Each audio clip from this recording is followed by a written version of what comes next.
Hoje, a gente vai mergulhar num momento da história que, sério, mudou tudo. A chegada dos exploradores europeus na costa da África.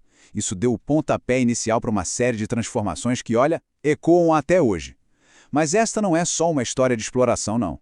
É sobre encontros, muita resistência e um legado, nossa, extremamente complexo. E para a gente começar a entender essa história, essa citação aqui é o ponto de partida. Sabe aquela ideia de que a África era um continente desconhecido, só esperando para ser descoberto?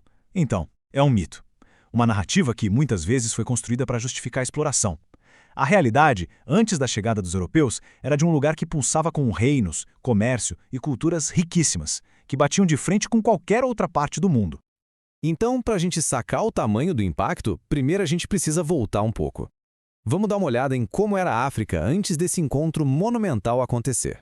Isso aqui dá um bom panorama da África lá no século XV. E não estamos falando de sociedades isoladas, tá? Pelo contrário, a gente está falando de estruturas políticas super complexas, como os impérios de Gana e Mali, famosos por sua enorme riqueza. Tinha as cidades-estado como Kiuá, que eram centros de comércio super cosmopolitas, e tudo isso era conectado por redes comerciais gigantescas que cruzavam o Saara, tudo isso sustentado por tradições culturais e científicas muito, muito bem estabelecidas.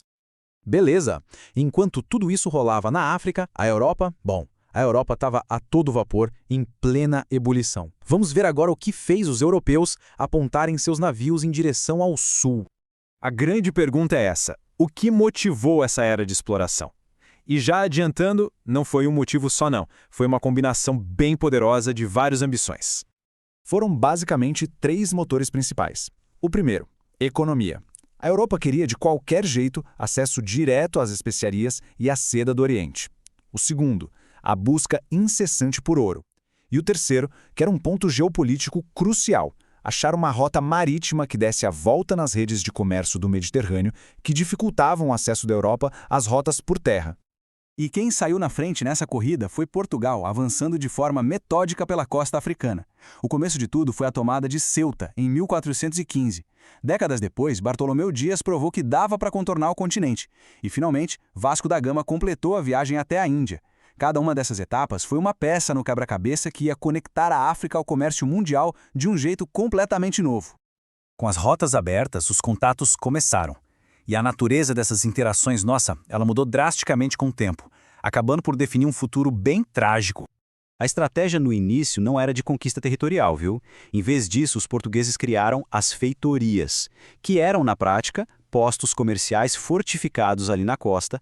Era a partir dali que eles negociavam com os reinos locais para conseguir os recursos valiosos que eles tanto queriam.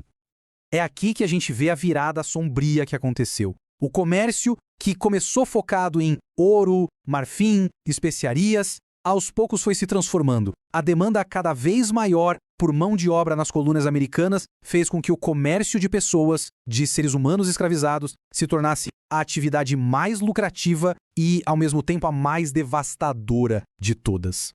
Esse sistema acabou se consolidando no que a gente conhece hoje como comércio triangular. Era um ciclo brutal. Navios saíam da Europa com mercadorias, trocavam por pessoas escravizadas na África, levavam essas pessoas à força para as Américas para trabalhar em condições desumanas e, por fim, voltavam para a Europa com produtos como açúcar e algodão. Um ciclo que enriqueceu a Europa às custas de milhões de vidas africanas. Mas olha, é fundamental entender que as sociedades africanas não foram vítimas passivas nessa história, de jeito nenhum. A resposta à chegada europeia foi complexa e, muitas vezes, foi feroz. Então vamos responder essa pergunta de forma direta. A resposta é um gigantesco não. A história dessa interação é também, e muito, uma história de resistência contínua. E a resistência apareceu de duas maneiras principais. Por um lado, a luta armada. Líderes e comunidades inteiras, como os guerreiros Zulu, defenderam suas terras com unhas e dentes. Por outro lado, existia uma forma muito poderosa de resistência cultural. Preservar as tradições, as práticas religiosas, as histórias, tudo isso era um ato de desafio, de manter a própria identidade viva. E tudo isso nos leva a pensar no legado, né? As consequências desse encontro, que aconteceu séculos atrás, não ficaram no passado. Elas continuam a moldar o nosso presente de maneiras bem profundas.